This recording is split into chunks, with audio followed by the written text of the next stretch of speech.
ब्रह्मरदाय आदिकवये मुह्यन्ति यं सूरयः तेजो वारिमृतां यथा विनिमयो यत्र त्रिसद्गो मृषा धाम्ना स्वेन सदा निरस्तकुहकं सत्यं परं धीमहि सृष्टिस्थित्यप्येहा नियतिदृशितमो वन्दमोक्षाश्च यस्मात् अस्य श्रीब्रह्मरुद्रप्रभृतिसुरनरद्वेषत्वात्मकस्य विष्णोर्व्यस्ता समस्ता सकलगुणनिधिः सर्वदोषव्यपेतः पूर्णानन्दाव्ययो यो गुरुरपि परमश्चिन्तयेतं महान्तं धर्मप्रोज्झितकैतमोत्र परमो निर्मत्सराणां सतां वेद्यं वास्तवमत्र वस्तु शिवदं तापत्रयोन्मूलनं श्रीमद्भागवते महामुनिकृते किं वा परैरीश्वरः सद्यो रुध्यवरुद्धतेऽत्र कृतभिः शुश्रूषुभिस्तक्षणात् योऽन्तः प्रविश्य मम वाचमिमां प्रसुप्तां सञ्जीवयत्यखिलशक्तिधरस्वदाम्नां अन्यांश हस्तविषयप्रचरत्वगादीं प्राणान् नमो भगवते पुरुषाय तुभ्यं शुभान् ध्यायन्ति ये कामान् गुरुदेव प्रसादजान् इतरान् आत्ममापोत्थान् तेषां विद्या फलिष्यति नमोऽस्तु तात्विका देवाः विष्णुभक्तिपरायणाः धर्ममार्गे प्रेरयन्तु भवन्तः सर्व एव हि ಶ್ರೀಗುರುಭ್ಯೋ ನಮಃ ಹರಿ ಓಂ. ಭಾಗವತ ಅಧಿಕ ಮಾಸದಲ್ಲಿ ವಿಶೇಷವಾಗಿ ಕೇಳಬೇಕು ಅಂತನ್ನುವುದು. ಆದ್ದರಿಂದ ಕೊನೆಯ ಒಂದು 7 ದಿವಸ ಆದರೂ ಎಷ್ಟು ಸಾಧ್ಯ ಇದೆ ಅಷ್ಟು ಕೇಳೋಣ ಅಂತ ಈ ರೀತಿಯಾಗಿ ಭಾಗವತದಲ್ಲಿ ಅನೇಕ ರಾಜರು ಅನೇಕ ಚಕ್ರವರ್ತಿಗಳ ಕಥೆಗಳನ್ನು ಹೇಳುತ್ತಾರೆ.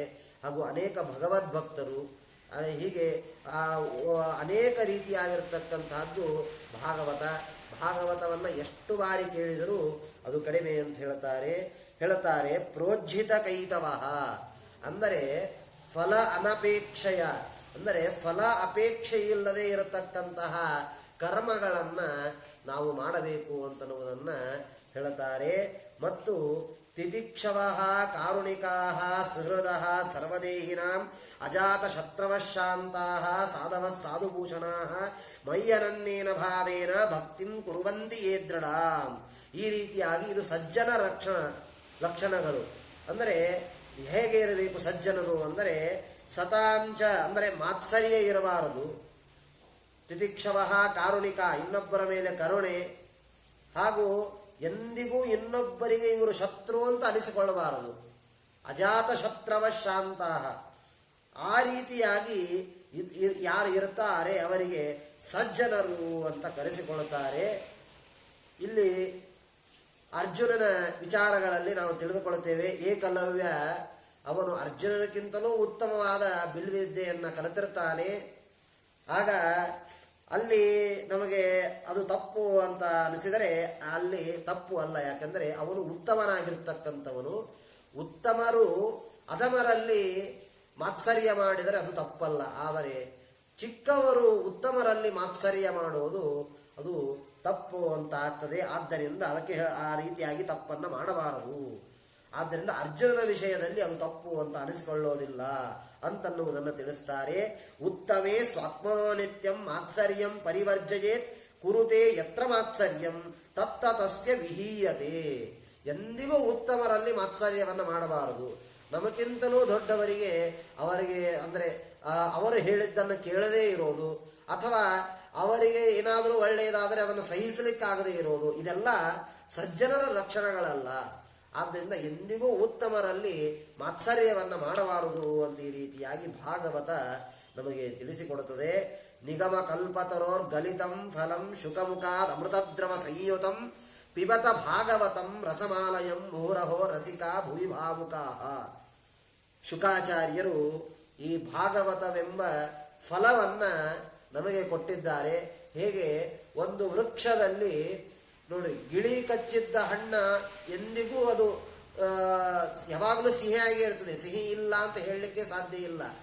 ಹಾಗೆ ಶುಕಾಚಾರ್ಯರು ಶುಕರೂಪ ಅಂದರೆ ಗಿಳಿ ರೂಪ, ಆ ಶುಕಾಚಾರ್ಯರು ಈ ಭಾಗವತವೆಂಬ ಫಲವನ್ನು ನಮಗೆ ಕೊಟ್ಟಿದ್ದಾರೆ ಅಂದರೆ ಇದರಲ್ಲಿ ಸಿಹಿ ಬಿಟ್ಟು ಬೇರೆ ಯಾವುದೂ ಇಲ್ಲ ಅಂತಲೇ ಅರ್ಥ.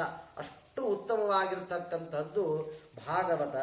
ಆದ್ದರಿಂದ ಹೇಳ್ತಾರೆ ಇದಕ್ಕೇನು ಅಂದರೆ ನಿಗಮ ಅಂದರೆ ವೇದಗಳು, ಮತ್ತು ಗಲಿತಂ ಸ್ವತಯೇವ ಪತಿತಂ ಹಣ್ಣುಗಳು ನೋಡ್ರಿ ಹೇಗೆ ತಾನಾಗಿಯೇ ಬೀಳಬೇಕದು ಹಣ್ಣಾಗಿ ಗಿಡದಿಂದ, ಅದು ಉತ್ತಮವಾಗಿರ್ತಕ್ಕಂಥದ್ದು. ನಾವು ತೆಗೆದು ಅದನ್ನು ಮನೆಯೊಳಗೆ ಎದರೊಳಗೆ ಇಟ್ಟು ಹಣ್ಣು ಮಾಡಿ ಅದನ್ನು ತೆಗೆದುಕೊಳ್ತೇವೆ, ಅಷ್ಟು ಉತ್ತಮ ಅಲ್ಲ. ಹಾಗೆ ಇದು ಶುಕಾಚಾರ್ಯರು ಅವರಾಗೇ ನಮಗೆ ಕೊಟ್ಟಿರತಕ್ಕಂತಹದ್ದು ಫಲ. ಮತ್ತು ಎಂತಹದ್ದು ಅಂದರೆ ವಿಷಯಾಧಿಕಂ, ಅನೇಕ ವಿಷಯಗಳನ್ನು ಹೇಳಿದ್ದಾರೆ. ಆಲಯಂ, ಆ ಮೋಕ್ಷಾದಿತಿ, ಮೋಕ್ಷ ಆಗುವವರೆಗೂ ಏನು ನಮಗೆ ಫಲ ಸಿಗಬೇಕು ಆ ರೀತಿಯಾಗಿ ಎಲ್ಲ ಉತ್ತಮವಾದ ವಿಚಾರಗಳನ್ನು ಈ ಭಾಗವತದಲ್ಲಿ ನಮಗೆ ತಿಳಿಸಿಕೊಟ್ಟಿದ್ದಾರೆ. ಭುವಿ ಮರ್ತ್ಯಲೋಕೆ, ಈ ಭೂಲೋಕದಲ್ಲಿ ಭಾವುಕಾಹ ಭವನಶೀಲಾಹ, ಯಾರು ಅತ್ಯಂತ ಭಾವುಕರಾಗಿರ್ತಕ್ಕಂತಹ ಜೀವಿಗಳಿದ್ದಾರೋ, ಹಾಗೂ ರಸಿಕಾಹ ರಸಜ್ಞಾಹ ಸಜ್ಜನಾಹ, ಅಂಥವರು ಸಜ್ಜನರು ಅಂತನ್ನುವುದನ್ನು ತಿಳಿಯಬೇಕು. ಆ ರೀತಿಯಾಗಿ ಭಾಗವತವನ್ನ ನಾವು ಅವಶ್ಯವಾಗಿ ಶ್ರವಣವನ್ನು ಮಾಡಬೇಕು. ಭಾಗವತ ಶ್ರವಣಕ್ಕೆ ಬಹಳ ಫಲವನ್ನು ಹೇಳ್ತಾರೆ. ದಿವಸಕ್ಕೆ ಒಂದು ಶ್ಲೋಕವಾದರೂ ಭಾಗವತವನ್ನ ಕೇಳಬೇಕು ಅಂತ. ಅಷ್ಟು ಭಾಗವತಕ್ಕೆ ಮಹಾತ್ಮ ಇದೆ. ಆದ್ದರಿಂದ ಅಷ್ಟು ಉತ್ತಮವಾಗಿರತಕ್ಕಂಥದ್ದು ಭಾಗವತ. ಈ ಭಾಗವತ ಅಂತನ್ನುವುದು ಹೇಳ್ತಾರೆ ವೇದವೆಂಬ ಕಲ್ಪವೃಕ್ಷ. ಅದು ಆ ಕಲ್ಪವೃಕ್ಷಗಳಲ್ಲಿ ಎಲೆ ಹೇಗೆ ಇರ್ತದೆ, ಎಲೆ ಇದ್ದು ಅದರಿಂದ ಹೂವಾಗ್ತದೆ, ಹೂವಿನಿಂದ ಹಣ್ಣಾಗ್ತದೆ, ಅದರಿಂದ ನಾವು ಫಲವನ್ನು ಪಡಿತೇವೋ ಹಾಗೆ ಈ ಭಾಗವತವು ಕೂಡ ಅನೇಕ ಧರ್ಮ, ಅರ್ಥ, ಕಾಮಗಳು ಹೀಗೆ ಅನೇಕ ವಿಧವಾಗಿರ್ತಕ್ಕಂಥದ್ದನ್ನ ಇಲ್ಲಿ ಹೇಳಿದ್ದಾರೆ.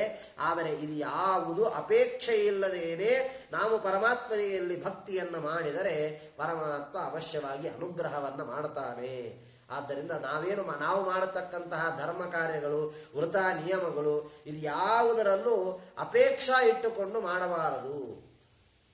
ಕೆಲವು ಕಾರ್ಯಗಳನ್ನು ಅನಿವಾರ್ಯವಾಗಿ ಅಪೇಕ್ಷೆ ಇಟ್ಟುಕೊಂಡು ಮಾಡ್ತೇವೆ. ಅದರಲ್ಲೂ ವಿಶೇಷವಾಗಿ ಈ ಅಧಿಕ ಮಾಸದಲ್ಲಿ ಏನು ಕರ್ಮಗಳನ್ನು ಮಾಡುತ್ತೇವೆ ಅಪೇಕ್ಷೆಯನ್ನ ಇಟ್ಟುಕೊಂಡು ಎಂದಿಗೂ ಮಾಡಬಾರದು. ಅದು ವಿಶೇಷವಾಗಿ ಪರಮಾತ್ಮ ಪ್ರೀತನಾಗಲಿ ಅಂತ ಹೇಳಿ ನಾವು ಮಾಡಿದರೆ ಅದರಿಂದ ಪರಮಾತ್ಮ ಅನಂತವಾಗಿ ಫಲವನ್ನು ಕೊಡುತ್ತಾನೆ, ಅನುಗ್ರಹವನ್ನು ಮಾಡ್ತಾನೆ. ಆದ್ದರಿಂದ ಆ ರೀತಿಯಾಗಿ ನಾವು ಪರಮಾತ್ಮನಲ್ಲಿ ಭಕ್ತಿಯನ್ನ ಮಾಡಬೇಕು ಅಂತನ್ನುವುದನ್ನು ತಿಳಿಸ್ತಾರೆ. ಧರ್ಮ ಸ್ವನುಷ್ಠಿತ ಪುಂಸಾಂ ವಿಶ್ವಕ್ಸೇನ ಕಥಾಶ್ರಯಾನ್ ನೋತ್ಪಾದಯೇ ನಿದ್ಯದಿರತಿಂ ಶ್ರಮಯೇವ ಹಿ ಕೇವಲಂ. ಅಂದರೆ ನಾವು ಮಾಡತಕ್ಕಂತಹ ಕಾರ್ಯ ಹೇಗಿರಬೇಕು ಅಂದರೆ ಆ ಕಾರ್ಯ ಎಂದಿಗೂ ಕೇವಲ ನಾನು ಕೆಲಸ ಮಾಡಿದೆ, ಅದರಿಂದ ಶ್ರಮ ಆಯಿತು, ಅದರಿಂದ ನನಗೆ ಏನೂ ಉಪಯೋಗ ಆಗಲಿಲ್ಲ ಅಂತ ಎಂದಿಗೂ ಆಗಬಾರದು. ಹಾಗೆಯೇ ಭಾಗವತವೂ ಕೂಡ ಯಾರು ಕೇಳ್ತಾರೆ ಅವರು ನನಗೆ ಏನೂ ಉಪಯೋಗ ಆಗಿಲ್ಲ ಅಂತ ಹೇಳಲಿಕ್ಕೆ ಸಾಧ್ಯವಿಲ್ಲ. ಅಷ್ಟು ಭಾಗವತದಲ್ಲಿ ವಿಷಯಗಳನ್ನು ಹೇಳಿದ್ದಾರೆ. ಆ ರೀತಿಯಾಗಿ ಭಾಗವತವನ್ನ ಕೇಳಬೇಕು. ಶುಶ್ರೂಷೋ ಶ್ರದ್ಧದಾನಸ್ಯ ವಾಸುದೇವ ಕಥಾರತಿ ಸ್ಯಾನ್ಮಹತ್ ಸೇವಯಾ ವಿಪ್ರ ಪುಣ್ಯತೀರ್ಥ ನಿಷೇವಣಾತ್. ನೋಡ್ರಿ, ಗುರುವಾದಿ ಪರಿಚರ್ಯಾಶೀಲಸ್ಯ ಅಂದರೆ ಗುರುಗಳು, ಹಿರಿಯರು ಅವರ ಸೇವೆಯನ್ನ ಮಾಡಬೇಕಂತೆ. ಮತ್ತು ವೇದಾದಿಷು ಶ್ರದ್ಧದಾನಸ್ಯ ಮಹತೋ ಸೇವಯ ಅಂದರೆ ಮಹತ್ತಾಗಿರ್ತಕ್ಕಂತಹ ಕಾರ್ಯಗಳಲ್ಲಿ ಸೇವೆಯನ್ನು ಮಾಡೋದು. ಎಲ್ಲೋ ಆರಾಧನೆ ನಡೀತಾ ಇರ್ತದೆ, ಏನೋ ಕಾರ್ಯ ನಡೀತಾ ಇರ್ತದೆ, ಅಂತಲ್ಲಿ ಹೋಗಿ ನಮ್ಮ ಕಡೆಯಿಂದ ಏನು ಸೇವೆ ಮಾಡಲಿಕ್ಕೆ ಸಾಧ್ಯ ಇದೆ ಅದನ್ನು ಮಾಡೋದು. ಹೀಗೆ ಆಮೇಲೆ ಪುಣ್ಯತೀರ್ಥ ನಿಷೇವ, ಪುಣ್ಯತೀರ್ಥಗಳಲ್ಲಿ ಹೋಗಿ ಸ್ನಾನವನ್ನು ಮಾಡಬೇಕಂತೆ. ಇದೆಲ್ಲ ಎಲ್ಲಿ ಸಿಗುತ್ತದೆ ಅಂದರೆ ಆ ಭಾಗವತವನ್ನು ಕೇಳುವುದರಿಂದ, ಆ ಭಾಗವತ ಹೇಳುವಂತಹ ಸ್ಥಳದಲ್ಲಿ ಈ ಎಲ್ಲವೂ ಇರುತ್ತದೆ ಅಂತನ್ನುವುದನ್ನು ಇಲ್ಲಿ ಶುಕಾಚಾರ್ಯರು ನಮಗೆ ತಿಳಿಸಿಕೊಡುತ್ತಾರೆ. ಅಷ್ಟು ಭಾಗವತಕ್ಕೆ ಮಹತ್ವವನ್ನು ಹೇಳಿದ್ದಾರೆ. ಎಲ್ಲಿ ಭಾಗವತ ನಡೀತದೆ ಗಂಗಾದಿ ಎಲ್ಲ ತೀರ್ಥಗಳು ಅಲ್ಲಿ ಸನ್ನಿಹಿತವಾಗ್ತವೆ. ಎಲ್ಲ ತೀರ್ಥಗಳು ಸನ್ನಿಹಿತವಾಗಿ ವಿಶೇಷವಾಗಿ ಆ ಪರಮಾತ್ಮನ ಕಥೆಯನ್ನು ಕೇಳುವುದರಿಂದ ಆ ಎಲ್ಲ ತೀರ್ಥಗಳಿಗೆ ಹೋದಷ್ಟು ಪುಣ್ಯವನ್ನ ಹೊಂದುತ್ತೇವೆ ಅಂತನ್ನುವುದನ್ನು ತಿಳಿಸಿಕೊಡುತ್ತಾರೆ. ಆ ರೀತಿಯಾಗಿ ಆ ಭಾಗವತವನ್ನ ನಾವು ಅವಶ್ಯವಾಗಿ ಕೇಳಬೇಕು. ಈ ಭಾಗವತದಲ್ಲಿ ಮೊದಲು ಭಾಗವತದ ಮಹಾತ್ಮೆಯನ್ನು ತಿಳಿಸ್ತಾರೆ. ಏನು ಅಂದರೆ ಇಬ್ಬರು ಗಂಡ ಹಾಗೂ ಹೆಂಡತಿ, ದುಂದುವಿ ಮತ್ತು ದುಂದುಕಾರಿ ಅಂತನ್ನುವರು. ಅವರಿಗೆ ಅನೇಕ ವರ್ಷಗಳವರೆಗೆ ಮಕ್ಕಳಾಗಿರಲಿಲ್ಲ. ಕೆಲವು ದಿವಸಗಳಾದ ಮೇಲೆ ಆ ಏನು ದುಂದುವಿ ಅಂತಕ್ಕಂತಹ ವ್ಯಕ್ತಿ ಅವನು ಹೀಗೆ ಒಬ್ಬ ಋಷಿಗಳ ಆಶ್ರಮವನ್ನು ಕುರಿತು ಹೋಗ್ತಾನೆ. ಆ ಋಷಿಗಳಿಗೆ ಹೇಳ್ತಾನೆ, ಇಲ್ಲ ನನಗೆ ಮಕ್ಕಳಾಗಿಲ್ಲ, ನೀವು ಏನಾದರೂ ಮಾಡಿ ನನಗೆ ಅನುಗ್ರಹ ಮಾಡಬೇಕು ಅಂತ ಹೇಳಿದಾಗ ಆಗ ಋಷಿಗಳು ಆಯಿತು ಅಂತ ಒಂದು ಫಲವನ್ನ ಕೊಡುತ್ತಾರೆ. ಇವನು ಅದನ್ನು ತಂದು ತನ್ನ ಹೆಂಡತಿಗೆ ಕೊಡ್ತಾನೆ, ದುಂದುಕಾರಿಗೆ. ಆಗ ಅವಳು ಏನ್ ಮಾಡ್ತಾಳೆ, ಯಾರೋ ಹಣ್ಣು ಕೊಟ್ರು ಅಂತ ಹೇಳಿ ಆ ಹಣ್ಣು ತಿನ್ನೋದ್ರಿಂದ ನನ್ನ ಮಕ್ಕಳಾಗ್ತವೆ ಅಂತ ಹೇಳಿ ಏನ್ ತಿಳಿಯೋದು, ಇದು ಮಹಾ ಮೂರ್ಖತನ. ಅದರಿಂದ ನಾನ್ಯಾಕೆ ಈ ಹಣ್ಣು ತಿನ್ನಲಿ ಅಂತೇಳಿ ಆ ಹಣ್ಣನ್ನ ಆಕಳಿಗೆ ಹಾಕ್ತಾಳೆ. ಇನ್ನು ತಿಂದಿಲ್ಲ ಅಂತಾದರೆ ಗಂಡ ಕೇಳ್ತಾನೆ, ಎಲ್ಲಿಟ್ಟಿ, ಏನ್ ಮಾಡಿದಿ, ಯಾಕೆ ತಿಂದಿಲ್ಲ ಅಂತ ಹೇಳಿ. ಆದ್ದರಿಂದ ಏನ್ ಮಾಡ್ತಾಳೆ ಅಂದರೆ, ತನ್ನ ತಂಗಿಗೆ ಒಂದು ಶಿಶು ಆಗಿರ್ತದೆ, ಆ ಶಿಶುವೇ ನನ್ನ ಶಿಶು ಅಂತ ಹೇಳಿ ಅವಳಿಗೆ ದುಡ್ಡನ್ನ ಕೊಟ್ಟು ಆ ಶಿಶುವನ್ನ ತೆಗೆದುಕೊಂಡು ಬರ್ತಾಳೆ. ಆಮೇಲೆ ಈ ಕಡೆಗೆ ಯಾವ ಫಲ ಆಕಳು ತಿಂದಿರ್ತದೆ, ಆ ಫಲವನ್ನು ತಿಂದಂತಹ ಆಕಳಿನ ಉದರದಲ್ಲಿ ಒಂದು ಶಿಶುವಿನ ಜನನವಾಗ್ತದೆ. ನೋಡ್ರಿ, ಆಕಳಿನ ಉದರದಲ್ಲಿ ಶಿಶುವಿನ ಜನನವಾಗ್ತದೆ. ಅವನಿಗೆ ಗೋಕರ್ಣ ಅಂತ ಈ ರೀತಿಯಾಗಿ ನಾಮಕರಣವನ್ನು ಮಾಡ್ತಾರೆ. ಎಲ್ಲರೂ ಆಶ್ಚರ್ಯ ಪಡುತ್ತಾರೆ, ಆಕಳಿನಲ್ಲಿ ಶಿಶುವಿನ ಜನನ ಅಂತ ಹೇಳಿ. ಯಾಕೆಂದರೆ ಅವನ ಕಿವಿಗಳು ಆಕಳ ಕಿವಿಯ ರೂಪದಲ್ಲಿ ಇದ್ದದ್ದರಿಂದ ಅವನಿಗೆ ಗೋಕರ್ಣ ಅಂತ ಈ ರೀತಿಯಾಗಿ ಅವನಿಗೆ ನಾಮಕರಣವನ್ನು ಮಾಡುತ್ತಾರೆ. ಈ ಕಡೆಗೆ ಇವಳೇನು ತನ್ನ ತಂಗಿಯ ಶಿಶುವನ್ನು ತೆಗೆದುಕೊಂಡು ಬಂದಿದ್ದು, ಆ ಶಿಶುವಿಗೆ ಆತ್ಮದೇವ ಅಂತನ್ನುವ ಹೆಸರನ್ನ ಇಟ್ಟಿರುತ್ತಾರೆ. ಅನೇಕ ದಿವಸಗಳು ಕಳೀತದೆ, ಇಬ್ಬರು ಬೆಳೀತಾ ಬೆಳೀತಾ ದೊಡ್ಡವರಾಗ್ತಾರೆ. ಅವನು ಯಾವಾಗಲೂ ಗೋಕರ್ಣ ಎಲ್ಲಿ ಸಚ್ಚಾಸ್ತ್ರಾದಿ ಶ್ರವಣಗಳು ನಡೀತದೆ, ಎಲ್ಲಿ ಅನೇಕ ಸಜ್ಜನರಿರುತ್ತಾರೆ, ಋಷಿಮುನಿಗಳು ಹಾಗೂ ಉತ್ತಮ ಬ್ರಾಹ್ಮಣರು, ಅಂತಹ ಸ್ಥಳದಲ್ಲಿ ಹೋಗುವುದು, ಅವರಿಂದ ಅನೇಕ ವಿಷಯಗಳನ್ನು ತಿಳಿದುಕೊಳ್ಳುವುದು, ಈ ರೀತಿಯಾದಂತಹ ಕಾರ್ಯ ಅವನು ಮಾಡುತ್ತಾನೆ. ಆದರೆ ಏನು ಶಿಶುವನ್ನ ತೆಗೆದುಕೊಂಡು ಬಂದು ಅವಳು ಬೆಳೆಸ್ತಾಳೆ, ಆತ್ಮದೇವ ಅಂತಕ್ಕಂತಹ ಅವನು ಏನು ಮಾಡ್ತಾನೆ ಅಂದರೆ, ಯಾವುದು ಒಳ್ಳೆಯ ಕೆಲಸಗಳಿಲ್ಲ, ಕೇವಲ ಶಿಶು ಹತ್ಯೆ ಮಾಡುವುದು ಹಾಗೂ ಕಳ್ಳತನ ಮಾಡುವುದು, ಈ ರೀತಿಯಾದಂತಹ ಕಾರ್ಯಗಳನ್ನು ಮಾಡಲಿಕ್ಕೆ ಪ್ರಾರಂಭ ಮಾಡ್ತಾನೆ. ಕೊನೆಗೆ ಅವನ ತಂದೆಗೆ ಇದು ಬಹಳ ತೊಂದರೆಯಾಗಿ, ಮನಸ್ಸಿಗೆ ಬಹಳ ಅದು ತ್ರಾಸಾಗಿ, ಕೊನೆಗೆ ಅವನು ಏನು ಮಾಡ್ತಾನೆ ಅಂದರೆ, ಇನ್ನು ನಾನು ಈ ಮನೆಯಲ್ಲಿ ಇರೋದೇ ಬೇಡ ಅಂತ ಹೇಳಿ ಆ ಮನೆಯಿಂದ ಅವನು ಹೊರಟು ಹೋಗಿ ಬಿಡುತ್ತಾನೆ. ಈ ಕಡೆಗೆ ಅವನು ಹೊರಟು ಹೋದ ಮೇಲೆ ಈ ಏನು ಅವನ ಮಗ ಇರ್ತಾನೆ, ಅವನು ಇನ್ನೂ ಹೆಚ್ಚಿನದಾಗಿರ್ತಕ್ಕಂಥ, ಯಾಕಂದ್ರೆ ತಂದೆನೂ ಹೋದ, ಯಾರು ಹೇಳೋರಿಲ್ಲ ಕೇಳೋರಿಲ್ಲ, ಹಣ ಇದೆ ಕೈಯಲ್ಲಿ, ವೇಶ್ಯ ಸಂಘ ಮಾಡೋದು, ಹೀಗೆ ಶಿಶುಗಳ ಹತ್ಯೆ ಮಾಡೋದು ಇದೇ ಅವನ ವೃತ್ತಿಯಾಗ್ತದೆ. ಶಿಶುಗಳನ್ನು ಅಪಹರಣ ಮಾಡೋದು ಹಾಗೂ ಮನೆಯಲ್ಲಿದ್ದಕ್ಕಂತಹ ಹಣವನ್ನೆಲ್ಲ ಕಳ್ಳತನ ಮಾಡೋದು ಇದೇ ವೃತ್ತಿಯಾಗ್ತದೆ. ಕೊನೆಗೆ ಒಂದು ದಿವಸ ತಾಯಿಯೂ ಮೃತಳಾಗ್ತಾಳೆ. ಕೊನೆಗೆ ಅವನ ಪ್ರಾರಬ್ಧ ಕಾನೂನ ಸಾರ ಯಾವ ವೇಶ್ಯಾಸಂಗವನ್ನು ಮಾಡುತ್ತಿದ್ದ, ಒಂದು ದಿವಸ ಅವಳು ಏನು ವಿಚಾರ ಮಾಡ್ತಾಳೆ, ಇವನ ಹತ್ತಿರ ದಿವಸ ಇಷ್ಟೇ ಹಣವನ್ನು ತೆಗೆದುಕೊಳ್ಳುವ ಬದಲಿಗೆ ಒಮ್ಮೆ ಇವನನ್ನು ಸಾಯಿಸಿಬಿಟ್ರೆ ನಮಗೆ ಎಲ್ಲ ಹಣ ಸಿಕ್ಕಿಬಿಡುತ್ತದೆ ಅಂತ ಹೇಳಿ ಅವಳು ಅವನನ್ನ ಕೊಂದು ಎಲ್ಲವನ್ನ ದೋಚಿಕೊಂಡು ಅವಳು ಹೋಗಿಬಿಡುತ್ತಾಳೆ. ಇದೆಲ್ಲ ಆದ ಮೇಲೆ ಆ ಗೋಕರ್ಣ ಎಲ್ಲ ಕರ್ಮಗಳನ್ನು ಮುಗಿಸಿ ಕೊನೆಗೆ ಗಯಾಕ್ಕೆ ಹೋಗಿ ಶ್ರಾದ್ದವನ್ನು ಮಾಡಿ ಬರ್ತಾನೆ. ಶ್ರಾದ್ದವನ್ನು ಮಾಡಿ ಬಂದರೂ ಕೂಡ ಅವನ ತಂದೆ ತಾಯಿಗಳಿಗೆ ಮುಕ್ತಿ ಸಿಕ್ಕಿರೋದಿಲ್ಲ. ಆಗ ಆ ಗೋಕರ್ಣ ವಿಚಾರ ಮಾಡ್ತಾನೆ, ನಾನು ಇಷ್ಟೆಲ್ಲಾ ಕರ್ಮಗಳನ್ನು ಮಾಡಿದರೂ ನನ್ನ ತಂದೆ ತಾಯಿಗಳಿಗೆ ಯಾಕೆ ಮುಕ್ತಿ ಸಿಕ್ಕಿಲ್ಲ ಅಂತಂದ ಅನೇಕ ವಿಚಾರವನ್ನು ಮಾಡಿ ಕೊನೆಗೆ ಎಲ್ಲ ಹಿರಿಯರ ಹತ್ರ ಹೋಗಿ ವಿಚಾರ ಮಾಡಿದಾಗ ಎಲ್ಲರೂ ಹೇಳ್ತಾರೆ, ಇಲ್ಲ, ಭಾಗವತ ಶ್ರವಣವನ್ನ ಮಾಡು, ಭಾಗವತ ಶ್ರವಣವನ್ನು ಮಾಡುವುದರಿಂದ ನಿನ್ನ ತಂದೆ ತಾಯಿಗಳಿಗೆ ಮುಕ್ತಿ ಸಿಗುತ್ತದೆ ಅಂತ ಈ ರೀತಿಯಾಗಿ ಹೇಳಿದಾಗ ಕೊನೆಗೆ ಭಾಗವತ ಶ್ರವಣವನ್ನು ಮಾಡಿದಾಗ ಒಂದು ಗಿಡದಲ್ಲಿ ಅವರು ಕುಳಿತಿರ್ತಾರೆ. ಒಂದೊಂದು ದಿವಸ ಶ್ರವಣವಾದಂತೆ 7 ದಿವಸಕ್ಕೆ ಒಂದೊಂದು ರೆಂಬೆ ಮುರಿದು ಬೀಳದಂಗೆ ಅವರು ಆ ತಂದೆ ತಾಯಿಗಳು ಕೊನೆಗೆ ಮುಕ್ತಿಯನ್ನು ಪಡಿತಾರೆ ಅಂತನ್ನುವುದನ್ನ ಭಾಗವತದ ಮಹಾತ್ಮೆಯಲ್ಲಿ ತಿಳಿಸ್ತಾರೆ. ಅಷ್ಟು ಭಾಗವತಕ್ಕೆ ಮಹತ್ವ ಇರೋದು. ಆ ಗೋಕರ್ಣ ಕೇವಲ ಭಾಗವತ ಶ್ರವಣ ಅಂದರೆ ಗಯಾಕ್ಕೆ ಹೋಗಿ ಶ್ರಾದ್ದ ಮಾಡಿ ಬಂದರೆ ಮುಕ್ತಿ ಆಗೋದಿಲ್ಲ ಅಂತ ಅರ್ಥವಲ್ಲ, ಆದರೆ ಭಾಗವತಕ್ಕೆ ಅಷ್ಟು ಮಹಾತ್ಮೆಯನ್ನ ಹೇಳಿದ್ದಾರೆ. ಆ ರೀತಿಯಾಗಿ ಭಾಗವತವನ್ನ ಪ್ರತಿನಿತ್ಯ ಒಂದು ಶ್ಲೋಕವಾದರೂ ಕೇಳಬೇಕು ಅಂತನ್ನುವುದನ್ನ ತಿಳಿಸ್ತಾರೆ. ಮತ್ತು ಶುಕಾಚಾರ್ಯರ ವಿಚಾರವನ್ನು ಹೇಳ್ತಾರೆ. ಸ ಗೋದೋಹನ ಮಾತ್ರಂ ಹಿ ಗೃಹೇಶು ಗೃಹಮೇಧಿನಾಂ ಅವೇಕ್ಷತೆ ಮಹಾಭಾಗ ಸ್ಥೀರ್ತಿ ಕುರುವಂತಿದಾಶ್ರಯಂ. ಅಂದರೆ ಶುಕಾಚಾರ್ಯರು ಹೇಗಿದ್ರು ಅಂದರೆ, ಒಂದು ಗೋದೋಹನ ಆಕಳ ಕೆಚ್ಚಲಿನಿಂದ ಹಾಲು ಪಾತ್ರೆಗೆ ಬೀಳುವ ಏನು ಸಮಯ ಇರ್ತದೆ ಅಷ್ಟು ಸಮಯ ಒಬ್ಬರ ಮನೆ ಮುಂದೆ ನಿಲ್ತಾ ಇದ್ರಂತೆ. ಅವರು ಹೋಗಿ ತರುವಷ್ಟರಲ್ಲಿ ಮತ್ತೆ ಅಲ್ಲಿಂದ ಹೊರಟು ಬಿಡ್ತಾ ಇದ್ರು. ಕಾಯ್ತಾ ಇರಲಿಲ್ಲ, ಅವರು ಭಿಕ್ಷಾ ಹಾಕ್ತಾರೆ ಅಂತ ಕಾಯ್ತಾ ಇರಲಿಲ್ಲಂತೆ ಶುಕಾಚಾರ್ಯರು. ಆ ರೀತಿಯಾಗಿ ಶುಕಾಚಾರ್ಯರು ಇದ್ದರು ಅಂತ, ಅಷ್ಟು ಉತ್ತಮರಾಗಿರ್ತಕ್ಕಂಥವರು ಶುಕಾಚಾರ್ಯರು ಅಂತನ್ನುವುದನ್ನ ತಿಳಿಸಿಕೊಡುತ್ತಾರೆ. ಆ ಶುಕಾಚಾರ್ಯರು ಅಂದರೆ ಇದು ಮೂಲವಾಗಿ ಭಾಗವತ ಅನೇಕ ಪರಮಾತ್ಮನ ವಿಚಾರಗಳನ್ನು ತಿಳಿಸ್ತಾರೆ. ಅದರಲ್ಲೂ ವಿಶೇಷವಾಗಿ ಇಲ್ಲಿ ಭಾಗವತ ಬಂದಿದ್ದು ಹೇಗೆ ಅಂದರೆ ಉದುರ, ವಿದುರ, ಉದ್ಧವ ಇವರು ಮಾತನಾಡಿದ್ದೇ ಭಾಗವತ. ವಿದುರ, ಮೈತ್ರೇಯರು ಇವರು ಮಾತನಾಡಿದ್ದೇ ಭಾಗವತ. ಆದ್ದರಿಂದ ಆ ರೀತಿಯಾಗಿ ಅವರು ಯಾವಾಗ ಪರಸ್ಪರ ಭೇಟಿಯಾದಾಗ ಏನು ಮಾತನಾಡಿದರೋ ಅದೇ ಭಾಗವತ ರೂಪದಿಂದ ನಮಗೆ ಬಂದಿದೆ ಹೊರತು ಬೇರೆ ಯಾವುದೂ ಅಲ್ಲ. ಅಂದರೆ ನಮ್ಮ ಮಾತುಗಳು ಆ ರೀತಿಯಾಗಿ ಇರಬೇಕು ಅಂತ ತಿಳಿಸ್ತಾರೆ. ನಾವು ಇವತ್ತು ಎಲ್ಲಾದರೂ ಒಬ್ಬರು ಭೇಟಿಯಾದರೆ ಅನೇಕ ಸಮಯದಲ್ಲಿ ಯಾರ್ಯಾರ್ದೋ ವಿಷಯಗಳನ್ನೆಲ್ಲ ಮಾತನಾಡ್ತೀವಿ.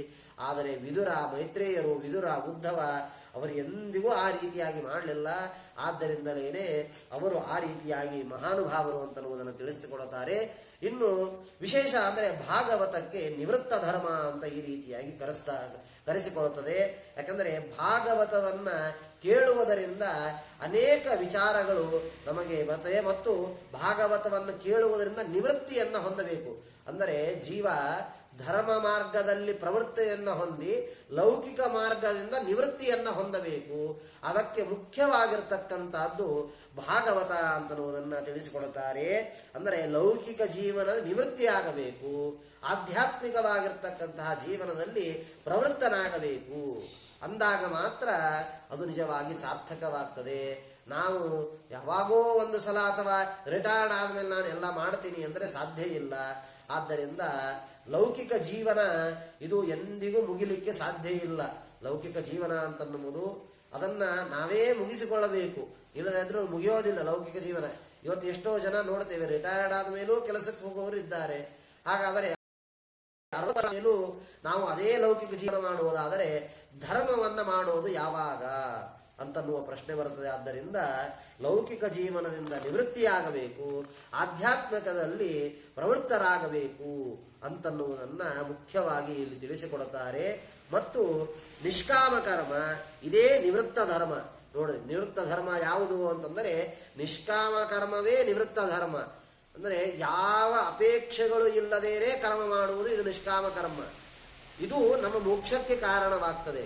ಯಾವುದನ್ನ ಅಪೇಕ್ಷೆ ಇಟ್ಟುಕೊಂಡು ನಾವು ಕರ್ಮಗಳನ್ನು ಮಾಡ್ತೇವೆ ಅದು ನಮ್ಮ ಸಂಸಾರಕ್ಕೆ ಕಾರಣವಾಗ್ತದೆ. ಆದ್ದರಿಂದ ಅಪೇಕ್ಷೆ ಇಟ್ಟುಕೊಂಡು ಮಾಡುವಂತಹ ಅನೇಕ ಕಾರ್ಯಗಳನ್ನು ನಾವು ಮಾಡುತ್ತೇವೆ. ಆದರೆ ನಿಷ್ಕಾಮವಾಗಿಯೂ ಕರ್ಮಗಳನ್ನು ನಾವು ಮಾಡಬೇಕು. ಕೇವಲ ಸಕಾಮವಾಗಿ ಕರ್ಮವನ್ನು ಮಾಡುವುದಲ್ಲ, ನಿಷ್ಕಾಮ ಕರ್ಮಗಳನ್ನು ಅವಶ್ಯವಾಗಿ ಮಾಡಬೇಕು ಅಂತ ಹೇಳಿನೇ ಇವತ್ತು ರಾಘವೇಂದ್ರ ಪ್ರಭುಗಳು ಅವರು ಮಾಡಿರತಕ್ಕಂತಹ ಪುಣ್ಯವನ್ನ ಎಷ್ಟು ಜನರಿಗೆ ಕೊಟ್ಟರೂ ಇನ್ನೂ ಅವರ ಆ ಪುಣ್ಯ ಮುಗಿತಾ ಇಲ್ಲ. ಅಷ್ಟು ಅವರು ಆ ಸಕಾಮ ಕರ್ಮ ಪುಣ್ಯವನ್ನು ಸಂಪಾದನೆ ಮಾಡಿಟ್ಟಿದ್ದಾರೆ. ಅಷ್ಟು ಆ ಸಕಾಮ ಕರ್ಮಕ್ಕೆ ಇರತಕ್ಕಂತಹ ಮಹತ್ವ ನಿಷ್ಕಾಮ ಕರ್ಮ. ಆದ್ದರಿಂದ ವಿಶೇಷವಾಗಿ ನಿಷ್ಕಾಮ ಕರ್ಮ ಅಂದ್ರೆ ಏನು? ಕೇವಲ ಪರಮಾತ್ಮನ ಪ್ರೀತಿಯಾಗಲಿ ಅಂಥೇಳಿ ಏನು ಕರ್ಮಗಳನ್ನು ಮಾಡುತ್ತೇವೆ ಇದು ನಿಷ್ಕಾಮ ಕರ್ಮ. ಸಕಾಮ ಕರ್ಮ ಅಂದರೆ ನನಗೆ ಒಳ್ಳೆಯದಾಗಲಿ, ನಮ್ಮ ಮನೆಗೆ ಒಳ್ಳೆಯದಾಗಲಿ, ನಮ್ಮ ಮಕ್ಕಳಿಗೆ ಒಳ್ಳೆಯದಾಗಲಿ ಅಂತ ಹೇಳಿ ಏನು ಕರ್ಮಗಳನ್ನು ಮಾಡ್ತೇವೆ ಅದೆಲ್ಲವೂ ಸಕಾಮ ಕರ್ಮ. ಆದ್ದರಿಂದ ನಿಷ್ಕಾಮ ಕರ್ಮ ಅಂದರೆ ನಾವು ಯಾವುದೇ ಕರ್ಮ ಮಾಡಿದರೂ ಪರಮಾತ್ಮ ಪ್ರೀತನಾಗಲಿ ಸದಾ ಕಾಲ. ಈಗ ನೋಡಿ, ಅಧಿಕ ಮಾಸದಲ್ಲಿ ಸಕಾಮ ಕರ್ಮಗಳನ್ನ ಅಂದರೆ ಕಾಮ್ಯ ಕರ್ಮಗಳನ್ನು ಯಾವುದೂ ಮಾಡ್ಲಿಕ್ಕೆ ಬರೋದಿಲ್ಲ. ನಿಷ್ಕಾಮ ಕರ್ಮವನ್ನೇ ಮಾಡಬೇಕು ವಿಶೇಷವಾಗಿ ಅಧಿಕ ಮಾಸದಲ್ಲಿ. ಅದಕ್ಕೆ ಅಧಿಕ ಮಾಸದಲ್ಲಿ ವಿವಾಹ, ಉಪನಯನ ಈ ತರದ ಯಾವ ಕಾರ್ಯಗಳನ್ನು ಮಾಡೋದಿಲ್ಲ. ಯಾಕೆ ಅಂತಂದ್ರೆ ಅವೆಲ್ಲ ಸಕಾಮ ಕರ್ಮಗಳು. ಆದ್ದರಿಂದ ಆ ರೀತಿಯಾಗಿರ್ತಕ್ಕಂತಹ ಕರ್ಮಗಳನ್ನು ಮಾಡಬೇಕು. ಅದೇ ನಿವೃತ್ತ ಧರ್ಮ. ಅದರಿಂದಲೇನೆ ನಮಗೆ ಮೋಕ್ಷ ಅಂತನ್ನುವುದನ್ನ ತಿಳಿಸ್ತಾರೆ. ನೈಮಿಷಾರಣ್ಯದಲ್ಲಿ ಶೌನಕಾದಿ ಋಷಿಗಳು 1000 ವರ್ಷಗಳ ಕಾಲ ಅವರು ಯಾಗವನ್ನ ಮಾಡ್ತಾರೆ. ಆ ಯಾಗವನ್ನ ಮಾಡುವಂತಹ ಪ್ರಸಂಗ ಸತ್ರಯಾಗ, ಅಲ್ಲಿ ಜ್ಞಾನಯಜ್ಞವನ್ನೂ ಮಾಡ್ತಾರೆ. ಹಾಗೂ ಉತ್ತಮವಾದ ಅನೇಕ ಯಾಗಗಳನ್ನು ಕೂಡ ಆ ನೈಮಿಷಾರಣ್ಯ ಕ್ಷೇತ್ರದಲ್ಲಿ ಆ ಎಲ್ಲ ಋಷಿ ಮುನಿಗಳು ಕೂಡಿಕೊಂಡು ಮಾಡ್ತಾರೆ ಅಂತ ತಿಳಿಸ್ತಾರೆ. ಆ ಸಮಯದಲ್ಲಿ ಪ್ರತಿಯೊಂದು ಕರ್ಮಗಳನ್ನು ಕೂಡ ಯಾರಿಗೆ ಸಮರ್ಪಣೆ ಮಾಡಬೇಕು ಅಂತ ಈ ರೀತಿಯಾಗಿ ವಿಚಾರವನ್ನು ಮಾಡಿ ಪ್ರತಿಯೊಂದು ಕರ್ಮಗಳನ್ನು ಪರಮಾತ್ಮನಿಗೆ ಸಮರ್ಪಣೆಯನ್ನು ಮಾಡಬೇಕು. ಯಾಕಂದರೆ ಪರಮಾತ್ಮನೇ ಸರ್ವೋತ್ತಮ, ಅವನನ್ನು ಬಿಟ್ಟರೆ ಇನ್ನೊಬ್ಬರಿಲ್ಲ. ಅನೇಕ ಕಡೆ ಕಥೆಗಳನ್ನು ಕೇಳ್ತೇವೆ ನಾವು. ಎಲ್ಲ ನಡೀತಾ ಇರ್ತದೆ ಯಜ್ಞಗಳು. ಆಗ ಭೃಗು ಋಷಿಗಳು ಬರ್ತಾರೆ. ಭೃಗು ಋಷಿಗಳು ಬಂದಾಗ ಭೃಗು ಋಷಿಗಳು ಕೇಳುತ್ತಾರೆ, ಹಾಗಾದರೆ ನೀವು ಮಾಡತಕ್ಕಂತಹ ಯಜ್ಞವನ್ನು ಯಾರಿಗೆ ಸಮರ್ಪಣೆ ಮಾಡ್ತೀರಿ ಅಂತ ಕೇಳಿದಾಗ ಎಲ್ಲರೂ ಹೇಳ್ತಾರೆ, ನೀವೇ ಹೇಳಬೇಕು, ನೀವೇ ಎಲ್ಲದಕ್ಕಿಂತ ಉತ್ತಮರು ಅಂತ ಹೇಳಿದಾಗ ಆಗ ಭೃಗು ಋಷಿಗಳು, ಇಲ್ಲ, ನಾನು ತ್ರಿಲೋಕಗಳನ್ನು ಸಂಚಾರ ಮಾಡಿ ಬರ್ತೇನೆ ಅಂತ ಹೋಗ್ತಾರೆ. ಮೊದಲು ರುದ್ರದೇವರಲ್ಲಿ ಹೋಗ್ತಾರೆ. ರುದ್ರದೇವರು ಪಾರ್ವತಿಯಿಂದ ಕೂಡಿಕೊಂಡು ತಾಂಡವ ನೃತ್ಯವನ್ನು ಮಾಡ್ತಾ ಇರ್ತಾರೆ. ಇವರು ಬಂದದ್ದನ್ನ ಗಮನಿಸೋದಿಲ್ಲ. ಆಗ ರುದ್ರದೇವರಿಗೆ ಶಾಪವನ್ನು ಕೊಡುತ್ತಾರೆ. ನಿನ್ನ ಭೂಲೋಕದಲ್ಲಿ ಮೂರ್ತಿ ಪೂಜೆ ಬೇಡ, ಕೇವಲ ಲಿಂಗ ಪೂಜೆ ಅಂತ ಹೇಳಿ ಆ ರುದ್ರದೇವರಿಗೆ ಶಾಪವನ್ನು ಕೊಟ್ಟು ಅಲ್ಲಿಂದ ಹೊರಟು ಹೋಗ್ತಾರೆ. ಮುಂದೆ ಬ್ರಹ್ಮದೇವರು ಇದ್ದಂತಹ ಸ್ಥಳದಲ್ಲಿ ಬರ್ತಾರೆ. ಬ್ರಹ್ಮದೇವರು ಸರಸ್ವತಿಯೊಂದಿಗೆ ಇರತಕ್ಕಂತಹ ಸಮಯ. ಆಗ ಬ್ರಹ್ಮದೇವರು ಕೂಡ ಇವರು ಬಂದದ್ದನ್ನ ನೋಡೋದಿಲ್ಲ. ಆಗ ಬ್ರಹ್ಮದೇವರಿಗೆ ಶಾಪವನ್ನು ಕೊಡುತ್ತಾರೆ, ಭೂಲೋಕದಲ್ಲಿ ನಿನ್ನ ಮೂರ್ತಿ ಪೂಜೆ ಬೇಡ. ನೋಡ್ರಿ, ಆದ್ದರಿಂದ ಎಲ್ಲೂ ಇಡೀ ಜಗತ್ತಿನಲ್ಲಿ ಬ್ರಹ್ಮದೇವರ ದೇವಸ್ಥಾನಗಳು ಎಲ್ಲೂ ಇಲ್ಲ. ಪುಷ್ಕರ ಕ್ಷೇತ್ರದಲ್ಲಿ ಒಂದೇ ಒಂದು ಇರೋದು, ಬಿಟ್ಟರೆ ಎಲ್ಲೂ ಇಲ್ಲ. ಆದ್ದರಿಂದ ಆ ರೀತಿಯಾಗಿ ಅಲ್ಲಿಯೂ ಕೂಡ ಶಾಪವನ್ನು ಕೊಟ್ಟು ಕೊನೆಗೆ ವೈಕುಂಠಕ್ಕೆ ಬರುತ್ತಾರೆ. ಆಗ ಅಲ್ಲಿ ಪರಮಾತ್ಮ ಮಲಗಿರ್ತಾನೆ ಶೇಷಶಾಯಿಯಾಗಿ. ಲಕ್ಷ್ಮೀದೇವಿ ಕಾಲನ್ನ ಒತ್ತುತ್ತಾ ಇರ್ತಾಳೆ. ಆಗ ಬಂದವರೇ ಆ ಪರಮಾತ್ಮ ಎಷ್ಟೊತ್ತು ಅವ್ರು ಬಂದು ನಿಲ್ತಾರೆ, ಯಾವುದನ್ನು ಲಕ್ಷ್ಯ ಕೊಡೋದಿಲ್ಲ. ಕೊನೆಗೆ ಸಿಟ್ಟಿಗೆ ಬಂದು ಆ ಪರಮಾತ್ಮನ ಎದೆಗೆ ತಮ್ಮ ಪಾದದಿಂದ ಪ್ರಹಾರ ಮಾಡಿದಾಗ ಲಕ್ಷ್ಮೀದೇವಿಗೆ ಸಿಟ್ಟು ಬರ್ತದೆ. ಯಾಕೆಂದರೆ ಅದು ಅವಳ ಸ್ಥಾನ, ಪರಮಾತ್ಮನ ವಕ್ಷಸ್ಥಳ ಅದು ಲಕ್ಷ್ಮೀದೇವಿಯ ಸ್ಥಾನ. ಆ ಸ್ಥಳಕ್ಕೆ ಒದ್ದಿದ್ದಾರೆ ಅಂದ ಮೇಲೆ ಅದು ನಾನು ಇಲ್ಲಿ ಇರ್ಲಿಕ್ಕೆ ಸಾಧ್ಯ ಇಲ್ಲ. ಆಗ ಪರಮಾತ್ಮ ನೋಡ್ರಿ, ಅಷ್ಟು ಆ ಭೃಗು ಋಷಿಗಳು ಪ್ರಹಾರ ಮಾಡಿದರು. ಅವರು ಆ ಭೃಗು ಋಷಿಗಳನ್ನ ಅತ್ಯಂತ ಆದರದಿಂದ ಕುಳಿತುಕೊಳ್ಳಿ ಅಂತ ಹೇಳಿ ಅವರ ಪಾದ ಸೇವೆಯನ್ನ ಮಾಡ್ತಾ ಮಾಡ್ತಾ ಅವರ ಪಾದದಲ್ಲಿ ಒಂದು ಕಣ್ಣಿರ್ತದೆ. ಆ ಕಣ್ಣನ್ನ, ಆ ಭೃಗು ಋಷಿಗಳ 3ನೇ ಕಣ್ಣನ್ನ ಆ ಪರಮಾತ್ಮ ತೆಗಿತಾನೆ. ಆಗ ಅವರು ಶಾಂತರಾಗ್ತಾರೆ. ಆಗ ಅವರು ಪರಮಾತ್ಮನಿಗೆ ನಮಸ್ಕಾರವನ್ನು ಮಾಡಿ ಆ ಪರಮಾತ್ಮ ಅವರ ಉಪಚಾರಗಳನ್ನು ಮಾಡಿ ಇದು ಮಾಡ್ತಾನೆ. ಅಷ್ಟರಲ್ಲಿ ಲಕ್ಷ್ಮೀದೇವಿ ಅಲ್ಲಿಂದ ಹೊರಟು ಹೋಗಿರುತ್ತಾಳೆ ಕೊಲ್ಹಾಪುರಕ್ಕೆ. ಯಾಕಂದ್ರೆ ಯಾವ ನನ್ನ ಸ್ಥಾನಕ್ಕೆ ಪ್ರಹಾರ ಮಾಡಿದರೂ ಕೂಡ ನೀವು ಅವರಿಗೆ ಯಾವುದೇ ಪ್ರತಿರೋಧ ಮಾಡದೇ ಇದ್ದುದರಿಂದ ನಾನು ಹೊರಟು ಹೋಗ್ತೇನೆ ಅಂತ ಹೇಳಿ ಆ ಲಕ್ಷ್ಮೀದೇವಿ ಅಲ್ಲಿಂದ ಹೊರಟು ಹೋಗ್ತಾಳೆ. ಆದರೆ ಪರಮಾತ್ಮನ ಈ ಆದರ ಗೌರವಗಳನ್ನು ನೋಡಿ ಭೃಗು ಋಷಿಗಳು ಹೇಳುತ್ತಾರೆ, ನೀನೇ ಸರ್ವೋತ್ತಮ, ನೀನೇ ಸರ್ವೋತ್ಕೃಷ್ಟ ಅಂತ ಈ ರೀತಿಯಾಗಿ ಹೇಳಿ ಅಲ್ಲಿ ಮತ್ತೆ ಪುನಃ ಬಂದು ಎಲ್ಲ ಋಷಿಮುನಿಗಳಿಗೆ ಹೇಳುತ್ತಾರೆ, ಪರಮಾತ್ಮನೇ ಸರ್ವೋತ್ತಮ. ನಾವು ಮಾಡುವ ಪ್ರತಿಯೊಂದು ಕರ್ಮಗಳು ಕೂಡ ಪರಮಾತ್ಮನಿಗೆ ಸಮರ್ಪಣೆಯಾಗಬೇಕು, ಪರಮಾತ್ಮ ಪ್ರೀತನಾಗಲಿ ಅಂತ ಹೇಳಿ ಕರ್ಮಗಳನ್ನು ಮಾಡಬೇಕು ಅಂತನ್ನುವುದನ್ನ ತಿಳಿಸಿಕೊಡುತ್ತಾರೆ. ಹೇಳುತ್ತಾರೆ ಮುಂದೆ, ನಾವು ಮಾಡುವ ಕರ್ಮ ಪರಮಾತ್ಮನಿಗೆ ಸಮರ್ಪಣೆಯಾದರೆ ಅದು ಮೋಕ್ಷಕ್ಕೆ ಕಾರಣವಾಗ್ತದೆ. ಅದು ಸಮರ್ಪಣೆಯನ್ನು ಮಾಡದೇ ಇದ್ದರೆ ಅದು ನಮ್ಮ ಸಂಸಾರಕ್ಕೆ ಕಾರಣವಾಗ್ತದೆ. ಆದ್ದರಿಂದ ಹೇಳ್ತಾರೆ, ಹೇಗೆ ಅಂದರೆ ನೋಡಿ, ವಿಷ ಇದು ಮರಣಕ್ಕೆ ಕಾರಣ. ಅದೇ ವಿಷ ನೀವು ಔಷಧ ರೂಪದಿಂದ ತೆಗೆದುಕೊಂಡರೆ ಅದು ಆರೋಗ್ಯಕ್ಕೆ ಕಾರಣ. ಹಾಗೆ ಅನೇಕ ಔಷಧಗಳಲ್ಲಿ ಬೇರೆ ಬೇರೆ ಹಾಕಿರುತ್ತಾರೆ ಅಂತ ಹೇಳಿ ನಾವು ಔಷಧಗಳನ್ನೇ ತೆಗೆದುಕೊಳ್ಳೋದಿಲ್ಲ ಅಂತ ಹೇಳಿ ಬರೋದಿಲ್ಲ. ಆದರೆ ನೀವು ವಿಷವನ್ನೇ ಸಾಕ್ಷಾತ್ತಾಗಿ ತೆಗೆದುಕೊಂಡರೆ ಅದು ಮರಣಕ್ಕೆ ಕಾರಣವಾಗ್ತದೆ.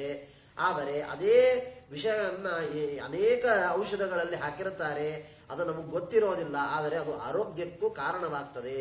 ಆದ್ದರಿಂದ ಔಷಧಿ ಮುಖಾಂತರವಾಗಿ ತೆಗೆದುಕೊಂಡಾಗ ಹೇಗೆ ರೋಗ ನಿವಾರಣೆಯಾಗಿ ಅದು ನಮ್ಮ ಆರೋಗ್ಯಕ್ಕೆ ಕಾರಣವಾಗ್ತದೋ ಹಾಗೆ ಪರಮಾತ್ಮನ ಪ್ರೀತನಾಗಲಿ ಅಂತ ಹೇಳಿ ನಾವು ಕರ್ಮಗಳನ್ನು ಮಾಡುವುದರಿಂದ ಅದು ನಮ್ಮ ಮೋಕ್ಷಕ್ಕೆ ಕಾರಣವಾಗ್ತದೆ. ಆದ್ದರಿಂದ ಆ ರೀತಿಯಾಗಿ ನಾವು ಕರ್ಮಗಳನ್ನು ಮಾಡಬೇಕು ಅಂತನ್ನುವುದನ್ನ ತಿಳಿಸ್ತಾರೆ. ಮುಂದೆ ನಾರದರ ವೃತ್ತಾಂತವನ್ನ ತಿಳಿಸ್ತಾರೆ. ನಾರದರು ಹಿಂದಿನ ಜನ್ಮದಲ್ಲಿ ಏನಾಗಿದ್ದರು, ಅವರು ಯಾಕೆ ಆ ರೀತಿಯಾಗಿರ್ತಕ್ಕಂತಹ ಪದವಿ ಅವರಿಗೆ ಸಿಕ್ತು, ಯಾವಾಗಲೂ ಸದಾ ಪರಮಾತ್ಮನ ಭಕ್ತಿಯನ್ನು ಮಾಡುವಂತಹ ಒಂದು ಕಾರ್ಯ. ಹಾಗಾದರೆ ಅವರ ಪೂರ್ವ ವೃತ್ತಾಂತ ಏನಿತ್ತು ಅಂತನ್ನುವುದನ್ನು ತಿಳಿಸ್ತಾರೆ. ಒಬ್ಬ ಶೂದ್ರ ದಾಸಿಯ ಪುತ್ರರಾಗಿರುತ್ತಾರೆ ಆ ನಾರದರು ಪೂರ್ವಜನ್ಮದಲ್ಲಿ. ಆ ದಾಸಿ ಹೇಗೆ ಅಂದರೆ, ಒಂದು ಚಾತುರ್ಮಾಸ್ಯದ ಕಾಲ ಒಬ್ಬ ಸ್ವಾಮಿಗಳು ಬಂದಿರ್ತಾರೆ ಊರಿಗೆ. ಪ್ರತಿನಿತ್ಯ ಅವರ ಸೇವೆಯನ್ನ ಮಾಡೋದು, ಇದರಲ್ಲೇ ನಿರತರಾಗಿರುತ್ತಾರೆ. ಕಾಲಾಂತರದಿಂದ ಒಂದು ಸರ್ಪದಿಂದ ಆ ತನ್ನ ತಾಯಿಗೆ ಮರಣವಾಗ್ತದೆ. ಮರಣವಾದಾಗ ಆ ಬಾಲಕ 5 ವರ್ಷದ ಬಾಲಕ ಅವರು ಹೋಗಿ ಆ ಸ್ವಾಮಿಗಳ ಹತ್ರ ಪ್ರಾರ್ಥನೆಯನ್ನು ಮಾಡಿಕೊಂಡಾಗ ಆಗ ಅವರು, ಇಲ್ಲ, ನೀನು ಧ್ಯಾನದಿಂದ ಆ ಪರಮಾತ್ಮನನ್ನ ಮೆಚ್ಚಿಸು, ಪರಮಾತ್ಮ ನಿನಗೆ ಅವಶ್ಯವಾಗಿ ಅನುಗ್ರಹವನ್ನು ಮಾಡ್ತಾನೆ ಅಂತ ಈ ರೀತಿಯಾಗಿ ಆಕಾಶವಾಣಿಯಾಗ್ತದೆ. ಆ ಬಾಲಕರೇ ಮುಂದೆ ನಾರದರಾಗಿ ಅವತಾರವನ್ನ ತಾಳತಾರೆ ಅಂತನ್ನುವುದನ್ನ ತಿಳಿಸ್ತಾರೆ. ಅವರೇ ತ್ರಿಲೋಕ ಸಂಚಾರಿ ನಾರದರು ಅಂತ ಈ ರೀತಿಯಾಗಿ ಅವರು ಬ್ರಹ್ಮದೇವರಿಂದ ಜನನವಾಗ್ತದೆ. ನೋಡ್ರಿ, ಯಾವ ಶೂದ್ರದಾಸಿಯ ಪುತ್ರನಾಗಿರತಕ್ಕಂತಹ ಬಾಲಕ 5 ವರ್ಷದಾಗ ಪರಮಾತ್ಮನ ಪ್ರೀತಿಗಾಗಿ ತಪಸ್ಸನ್ನ ಮಾಡಿ ಅವರು ಮುಂದಿನ ಜನ್ಮದಲ್ಲಿ ಬ್ರಹ್ಮದೇವರಿಂದ ಜನ್ಮವನ್ನ ಪಡೆದು ಅವರು ತ್ರಿಲೋಕ ಸಂಚಾರಿಗಳಾಗಿ ನಾರದರು ಅಂತ ಈ ರೀತಿಯಾಗಿ ಲೋಕದಲ್ಲಿ ಪ್ರಸಿದ್ಧರಾಗ್ತಾರೆ. ಅಷ್ಟು ಆ ನಾರದರ ವಿಶಿಷ್ಟವಾಗಿರ್ತಕ್ಕಂತಹದ್ದು ಅಂತನ್ನುವುದನ್ನು ಹೇಳುತ್ತಾರೆ. ಮತ್ತೆ ಶುಕಾಚಾರ್ಯರು ಯಾರು ಅಂತನ್ನುವ ಪ್ರಶ್ನೆ ಬರ್ತದೆ. ಶುಕಾಚಾರ್ಯರು ಬೇರೆ ಯಾರು ಅಲ್ಲ, ಸಾಕ್ಷಾತ್ ರುದ್ರದೇವರ ಅವತಾರ ಶುಕಾಚಾರ್ಯರು. ಆದ್ದರಿಂದ ಆ ರೀತಿಯಾಗಿ ಮತ್ತು ಅಶ್ವತ್ಥಾಮ ಮತ್ತು ಅರ್ಜುನರ ಬ್ರಹ್ಮಚರ್ಯ ವಿಚಾರಗಳನ್ನ ತಿಳಿಸ್ತಾರೆ. ಹಾಗೂ ಅಶ್ವತ್ಥಾಮರಿಂದ ಇಲ್ಲಿ ಅನೇಕ ವಿಚಾರಗಳು, ಅಂದರೆ ಯಾವಾಗ ಉತ್ತರಾದೇವಿ ಗರ್ಭಿಣಿ ಇರ್ತಾಳೆ, ಅವಳು ಅಶ್ವತ್ಥಾಮರು ಪ್ರತಿಜ್ಞೆ ಮಾಡಿರ್ತಾರೆ. ಏನು ಅಂದರೆ, ಇಡೀ ಪಾಂಡವರ ಕುಲವನ್ನೇ ನಾಶ ಮಾಡ್ತೀನಿ ಅಂಥೇಳಿ, ನಿರ್ವಂಶವನ್ನಾಗಿ ಮಾಡ್ತೀನಿ ಅಂತ ಅವರು ಪ್ರತಿಜ್ಞೆ ಮಾಡಿರ್ತಾರೆ. ಆದರೆ ಪರಮಾತ್ಮ ಇದ್ದಾನೆ ಕಾಯಲಿಕ್ಕೆ. ನೋಡ್ರಿ, ಯಾರು ಎಲ್ಲಾ ನಿರ್ವಂಶವನ್ನೇ ಮಾಡ್ತೀನಿ ಅಂತ ಹೊರಟರು, ಪರಮಾತ್ಮ ಅವರ ಕುಲವನ್ನೇ ನಿರ್ವಂಶ ಮಾಡಿದ ಪರಮಾತ್ಮ. ಆ ರೀತಿಯಾಗಿ ಆ ಅಶ್ವತ್ಥಾಮರು ಬ್ರಹ್ಮಾಸ್ತ್ರವನ್ನ ಪ್ರಯೋಗ ಮಾಡಬೇಕು ಅಂತ ಹೊರಡ್ತಾರೆ. ಯಾವಾಗ ಬ್ರಹ್ಮಾಸ್ತ್ರವನ್ನ ಪ್ರಯೋಗ ಮಾಡಿ ಆ ಉತ್ತರಾದೇವಿಯ ಗರ್ಭದಲ್ಲಿರ್ತಕ್ಕಂತಹ ಶಿಶುವನ್ನ ಹತ್ಯೆ ಮಾಡಬೇಕು ಅಂತ ಆ ಅಶ್ವತ್ಥಾಮರು ಹೊರಟಾಗ ಇಲ್ಲಿ ಒಂದು ವಿಚಾರ ಬರ್ತದೆ. ಏನು ಅಂದರೆ, ಅಶ್ವತ್ಥಾಮರು ರುದ್ರದೇವರ ಅವತಾರವೇ, ಶುಕಾಚಾರ್ಯರು ರುದ್ರದೇವರ ಅವತಾರವೇ. ಹಾಗಾದರೆ ಆಗ ಯಾಕೆ ಅವರಿಗೆ ಆ ರೀತಿಯಾಗಿರ್ತಕ್ಕಂತಹ ಬುದ್ಧಿ ಬಂತು?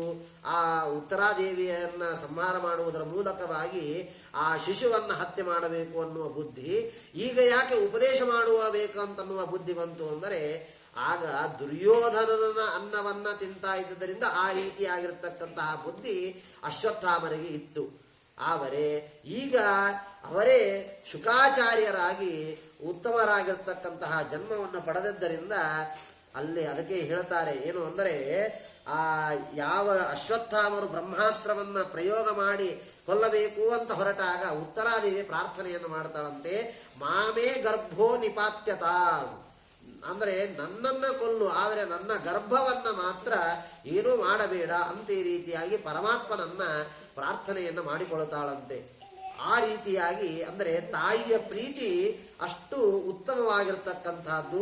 ಉತ್ತರಾದೇವಿಯಿಂದ ನಾವು ತಿಳಿದುಕೊಳ್ಳಬೇಕು ಅಂತನ್ನುವುದು ಅನೇಕ ವಿಚಾರಗಳು. ನೋಡ್ರಿ, ಇನ್ನೂ ಶಿಶುವಿನ ಮುಖವನ್ನು ನೋಡಿಲ್ಲ ಆ ಉತ್ತರಾದೇವಿ, ಆದರೆ ಅವಳು ಹೇಳ್ತಾಳೆ, ಮಾಮೇ ಗರ್ಭೋ ನಿಪಾತ ಕಾಮಂ ದಹತು ಮಾಂನಾಥ, ನನ್ನನ್ನು ಬೇಕಾದರೆ ಕೊಲ್ಲು, ಆದರೆ ಈ ಗರ್ಭವನ್ನ ಮಾತ್ರ ಕೊಲ್ಲೋದು ಬೇಡ ಅಂತ ಈ ರೀತಿಯಾಗಿ ಆ ಉತ್ತರಾದೇವಿ ಪ್ರಾರ್ಥನೆಯನ್ನು ಮಾಡಿಕೊಳ್ಳುತ್ತಾಳೆ. ಅಶ್ವತ್ಥಾಮರು ಬ್ರಹ್ಮಾಸ್ತ್ರವನ್ನ ಪ್ರಯೋಗ ಮಾಡಬೇಕು, ಪಾಂಡವರ ಸಂತತಿಯನ್ನೇ ನಾಶ ಮಾಡಬೇಕು ಅಂತ ಹೊರಟಾಗ ಹೇಳ್ತಾರೆ, ಇನ್ನೇನು ಬ್ರಹ್ಮಾಸ್ತ್ರವನ್ನ ಪ್ರಯೋಗ ಮಾಡ್ತಾರೆ. ಪರಮಾತ್ಮ ಸುದರ್ಶನ ಚಕ್ರವನ್ನ ಕಳಿಸಿ ಆ ಸುದರ್ಶನ ಚಕ್ರದಿಂದ ಪರಮಾತ್ಮ ಆ ಉತ್ತರಾದೇವಿಯನ್ನ ರಕ್ಷಣೆ ಮಾಡ್ತಾನಂತೆ ಪರಮಾತ್ಮ. ಆದ್ದರಿಂದ ಯಾವಾಗ ಗರ್ಭದಲ್ಲಿದ್ದಾಗ ಆ ಸುದರ್ಶನ ಚಕ್ರವು ಬಂದದ್ದರಿಂದ ಅದನ್ನ ಇದೇನು ಅಂತ ಪರೀಕ್ಷೆಯನ್ನು ಮಾಡಿದ್ದರಿಂದಲೇ ಆ ಹುಟ್ಟತಕ್ಕಂತಹ ಶಿಶುವಿಗೆ ಪರೀಕ್ಷಿತ ಅಂತ ಈ ರೀತಿಯಾಗಿ ನಾಮಕರಣವನ್ನು ಮಾಡುತ್ತಾರೆ. ಅವನೇ ಆ ಅರ್ಜುನನ ಮಗನೇ ಇಲ್ಲಿ ಪರೀಕ್ಷಿತನಾಗಿ ಜನ್ಮವನ್ನು ತಾಳ್ತಾನೆ ಅಂತನ್ನುವುದನ್ನು ತಿಳಿಸ್ತಾರೆ. ಆ ರೀತಿಯಾಗಿ ಇಲ್ಲಿ ಹೇಳ್ತಾರೆ. ಈ ಕಡೆಗೆ ದ್ರೌಪದಿಯ ಕರುಣೆಯನ್ನು ತಿಳಿಸ್ತಾರೆ. ದ್ರೌಪದಿಯ ಎಲ್ಲ ಮಕ್ಕಳನ್ನ ಕೊಂದಿರುತ್ತಾರೆ ಇವರು. ಆಗ ಅರ್ಜುನ ಭೀಮ ಎಲ್ಲರೂ ಕೂಡಿಕೊಂಡು ಆ ಅಶ್ವತ್ಥಾಮರನ್ನು ಕೊಲ್ಲಿಕ್ಕೆ ಅಂತ ಹೊರಟಾಗ ದ್ರೌಪದಿ ಹೇಳ್ತಾಳೆ, ನಾನು ಹೇಗೆ ಒಬ್ಬ ತಾಯಿಯಾಗಿ ನನ್ನ ಮಕ್ಕಳು ಮೃತರಾದಾಗ ನನಗೆ ಅದನ್ನು ತಡೀಲಿಕ್ಕೆ ಆಗೋದಿಲ್ಲ, ಆ ಸಂಕಟ ಆ ತಾಯಿಗೆ ಅದನ್ನು ಕೊಡೋದು ಬೇಡ, ಆದ್ದರಿಂದ ಅವರನ್ನು ಹಾಗೇ ಬಿಟ್ಟು ಬಿಡ್ರಿ ಅಂತ ಹೇಳ್ತಾಳೆ. ಅಂದರೆ ದ್ರೌಪದಿಯ ಕಾರುಣ್ಯ ಎಷ್ಟು ಇದೆ ಅಂತನ್ನುವುದನ್ನು ತಿಳಿಯಬೇಕು. ಅಷ್ಟು ದ್ರೌಪದಿಯ ಕಾರುಣ್ಯ ಇದೆ. ಆಗ ಆ ಪರೀಕ್ಷಿತ ಮಹಾರಾಜನ ಜನನವಾಗ್ತದೆ ಅಂತನ್ನುವುದನ್ನು ತಿಳಿಸ್ತಾರೆ. ಹೀಗೆ ಅನೇಕ ವಿಚಾರಗಳನ್ನು ಹೇಳ್ತಾರೆ. ಮುಂದೆ ಧರ್ಮರಾಜನ ತಪ್ಪುಗಳು ಹಾಗೂ ಕೃಷ್ಣನ ಮಾತು ಕೇಳದೆ, ಅಂದರೆ ಧರ್ಮರಾಜ ಏನು ಇಡೀ ಜೀವನದಲ್ಲಿ ಎಂದಿಗೂ ತಪ್ಪು ಮಾಡಲಿಲ್ಲ ಧರ್ಮರಾಜ. ಆದರೆ ಒಂದೇ ಒಂದು ತಪ್ಪು ಮಾಡಿದ್ದು ಏನು ಅಂದರೆ ಕೃಷ್ಣನ ಮಾತನ್ನ ಕೇಳದೆ ಇರೋದೇ ಧರ್ಮರಾಜನು ಮಾಡಿರತಕ್ಕಂತಹ ತಪ್ಪು. ಆದ್ದರಿಂದಲೇ ಅವನಿಗೆ ನರಕದ ದರ್ಶನವಾಯಿತು. ಇಲ್ಲದಿದ್ರೆ, ಯಾಕಂದ್ರೆ ಯಾವತ್ತಿಗೂ ಒಂದು ಬಾರಿ ಸುಳ್ಳನ್ನು ಹೇಳದೆ ಎಂದಿಗೂ ಇನ್ನೊಬ್ಬರಿಗೆ ಕೆಟ್ಟದ್ದನ್ನು ಮಾಡದೇ ಇರತಕ್ಕಂತಹ ಧರ್ಮರಾಜ ಅಂತ ಹೆಸರಿಗೆ ಬರೀ ಹೆಸರಲ್ಲ. ಇವತ್ತು ಅನೇಕ ಮಂದಿ ನೋಡ್ತೇವೆ ನಾವು, ಹೆಸರು ಇಟ್ಟುಕೊಂಡಿರುತ್ತಾರೆ, ಆದ್ರೆ ಮಾಡುವ ಕೆಲಸಗಳೇ ಬೇರೆ ಇರ್ತದೆ. ಹಾಗೆ ಆ ರೀತಿಯಾಗಿ ಅಲ್ಲ ಧರ್ಮರಾಜ, ಹೆಸರಿಗೆ ತಕ್ಕನಾಗಿ ಜೀವನವನ್ನು ಮಾಡತಕ್ಕಂಥವನು. ಆದರೆ ಪರಮಾತ್ಮ, ಕೃಷ್ಣ ಪರಮಾತ್ಮ ಯುದ್ಧವನ್ನು ಮಾಡ್ತಾ ಇರುವಾಗ ಅಶ್ವತ್ಥಾಮ ಹತಕುಂಜರ ಅಂತ ಹೇಳ್ತಾನೆ. ಅದನ್ನ ಸಂಶಯ ಪಟ್ಟಿದ್ದರಿಂದ ಅವನಿಗೆ ನರಕ ದರ್ಶನವಾಗ್ತದೆ ಅಷ್ಟೇ ಹೊರತು ಇಲ್ಲದೆ ಇದ್ರೆ ಇಲ್ಲ. ಆ ರೀತಿಯಾಗಿ ಧರ್ಮರಾಜನ ವಿಚಾರಗಳನ್ನ ತಿಳಿಸ್ತಾರೆ. ಮುಂದೆ ಆ ಎಲ್ಲ ಪಾಂಡವರು ಅವರು ಮಹಾಪ್ರಸ್ಥಾನಕ್ಕೆ ಹೊರಡಬೇಕು ಅಂತ ಹೋದಾಗ ಒಬ್ಬೊಬ್ಬರಿಗೆ ಒಂದೊಂದು ರೂಪದಲ್ಲಿ ತೋರಿಸ್ತಾರೆ. ನಾಯಿ ರೂಪದಲ್ಲಿ ಯಮಧರ್ಮ ಬರ್ತಾನೆ. ಹೀಗೆ ಒಬ್ಬೊಬ್ಬರಿಗೆ ಒಂದೊಂದು ರೂಪದಿಂದ ಬಂದು ಆ ಎಲ್ಲ ಪಾಂಡವರನ್ನ ಕರೆದುಕೊಂಡು ಹೋಗ್ತಾರೆ. ಈ ರೀತಿಯಾಗಿ ಅನೇಕ ವಿಚಾರಗಳನ್ನು ತಿಳಿಸ್ತಾರೆ. ಆದ್ದರಿಂದ ಹೇಳ್ತಾರೆ ಏನು ಅಂದರೆ, ಧರ್ಮರಾಜನ ವಿಚಾರವನ್ನು ಮಾಡಿದಾಗ ಕೃಷ್ಣ ಹೇಳಿದಾಗ ಒಂದು ಮಾತು, ಅವನು ಕೃಷ್ಣನ ಮಾತನ್ನು ಕೇಳಿಬಿಟ್ಟಿದ್ದರೆ ನರಕ ದರ್ಶನವೂ ಆಗ್ತಾ ಇರಲಿಲ್ಲ ಧರ್ಮರಾಜನಿಗೆ. ಧರ್ಮರಾಜ ಹೇಳ್ತಾನಂತೆ, ನಾನು ಇಡೀ ಜೀವನ ಪರ್ಯಂತದಲ್ಲಿ ಎಂದಿಗೂ ಒಂದು ಸುಳ್ಳನ್ನು ಮಾತನಾಡದೆ ನಾನು ಈ ಧರ್ಮದಲ್ಲಿಯೇ ಇದ್ದವನು, ನನಗೆ ಯಾಕೆ ನರಕದ ದರ್ಶನ ಅಂತ ಹೇಳಿದಾಗ ಆಗ ಹೇಳ್ತಾರೆ, ನೀನು ಕೃಷ್ಣನ ಮಾತಿಗೆ ನೀನು ಗೌರವವನ್ನು ಕೊಡಲಿಲ್ಲ, ಸಂಶಯವನ್ನು ಪಟ್ಟಿದ್ದರಿಂದ ನಿನಗೆ ನರಕದ ದರ್ಶನವಾಯಿತು. ಆದ್ದರಿಂದ ಎಂದಿಗೂ ಹಿರಿಯರು ಹೇಳತಕ್ಕಂತಹ ಮಾತುಗಳಿಗೆ ಎಂದಿಗೂ ನಾವು ಸಂಶಯವನ್ನು ಪಡಬಾರದು, ಅಥವಾ ಅದನ್ನ ಮಾಡದೇ ಇರೋದು. ಆ ರೀತಿಯಾಗಿರ್ತಕ್ಕಂತಹ ಕಾರ್ಯಗಳನ್ನ ಎಂದಿಗೂ ಮಾಡಬಾರದು. ಅವರ ಆಜ್ಞೆಯನ್ನ ಎಂದಿಗೂ ಧಿಕ್ಕಾರ ಮಾಡಬಾರದು. ಆ ಹಿರಿಯರ ಆಜ್ಞೆ ಅದರ ರೀತಿಯಾಗಿ ಶಾಸ್ತ್ರಗಳು ಮಾಡತಕ್ಕಂತಹ ಆಜ್ಞೆಯನ್ನ ಅವಶ್ಯವಾಗಿ ಅದನ್ನು ನಾವು ಮಾಡಲೇಬೇಕು. ಇಲ್ಲದೇ ಇದ್ದರೆ ಅನರ್ಥವಾಗ್ತದೆ ಅಂತನ್ನುವುದನ್ನು ತಿಳಿಸ್ತಾರೆ. ಆದ್ದರಿಂದ ಆ ರೀತಿಯಾಗಿ ಆ ಧರ್ಮರಾಜನ ವಿಷಯದಲ್ಲಿಯೂ ಇದೇ ರೀತಿಯಾಗಿರ್ತಕ್ಕಂಥದ್ದು ಅಂತನ್ನುವುದನ್ನು ತಿಳಿಸ್ತಾರೆ.